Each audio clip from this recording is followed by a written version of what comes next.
नमस्कार आज वीडियो को आपण मानक बहुत बहुत स्वागत। देखंतु मो एठी नेची गोटे प्रेशर कुकर बसई नेची आ एथिरे पाखापाखि लिटर पानी देइची 750 ml पाखापाखि हबो पानी देइची आ एठी मो किछि परिवा नेची। एठी देखंतु मो नेची पानी कखारु चेनाए पानी कखारु आमे पानी रे हळदी लुण भी पकेई दबा ताको फुटवा पई छाड़ दबा। एठी मो नेची 750 ग्राम रो हरड़ जाई नेची आको भल भाव धोई नबा धोईकी आदरे पकई दबा आको फुटवा पई छाड़ दबा ता भीतर आमे काटि नबा परिवा। एठी मो नेची गोटे चेनाए पानी कखारु 3-4टी झुडंग 3-4टी सारू 2टी मीडियम साइज रो आलू गोटे बिलाती गोटे प्याज आलू को चोपा छडे नबा आउ सारू को चोपा छडे नबा पानी कखारु को चोपा छडे नबा सब टिक टिक करी काटि नबा।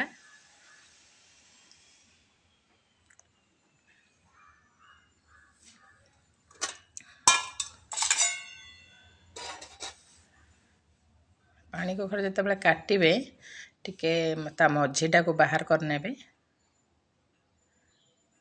तो मंजी गुड़ा जमती बाहरी जीव नहले तार खाइला बेले टेस्टटा टिके खराब लागे पाटी की भी लागे मझी अंशटा को बाहर कर नेबे।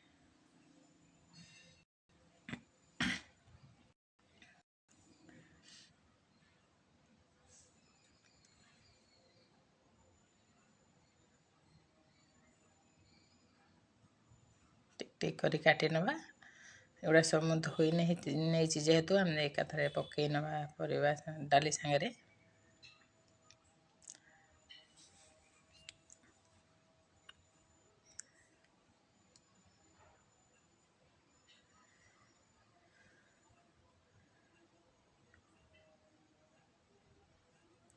आर खंड को भी एमती काटी नबा।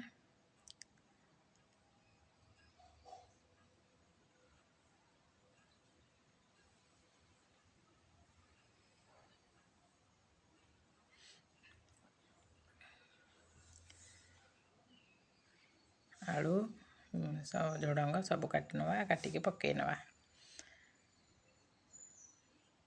खाइबा को एटा बहुत स्वादिष्ट लगे भात सांगरे ही मु तो भात सांगरे ही करे सब बेले केबे रोटी सांगरे करिनी। सारू को भी हम काटी नबा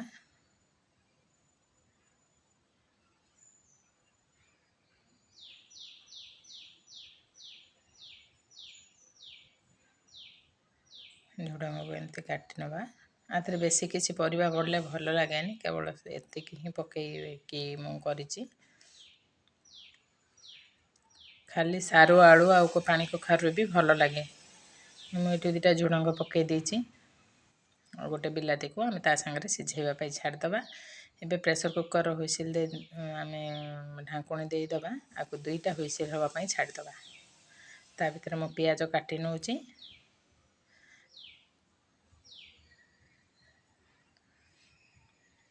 आपण चाहिले छोट लंबा केमते भी काटी परिवे मुझे लंबा लंबा काटी नेछि। ये देखंतु प्रेशर कुकर होइसिले आसी जाइछि एबे हमें बघारिबा पई आउ सेटा ठंडा भी हे जाइछि। एबे हमें बघारिबा पई ताको गोटे कड़ाई बसैकी ता दरे म 2 चम्मच सोरिष तेल देइछि 2टी लंका को खंड करके पकई देइछि टिके फुटण आउ एबे फुटण टिके फुटी गला परे हमें प्याज पकई नबा।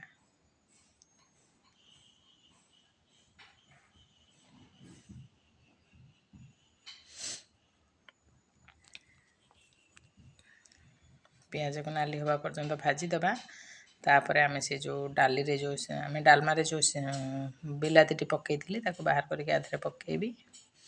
आपण माने निश्चिंत थरे ट्राई करिवे केमते लागिला निश्चिंत कहिवे कमेंट देवे केमती हेइची आपण मानकर आ आपण जदी केमती बनांती ताले सेटा भी कमेंट करिवे।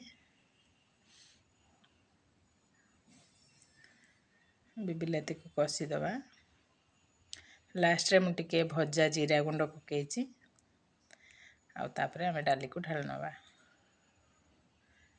एबार हमर प्रस्तुत हो जाइछि पानी कखारु डालमा।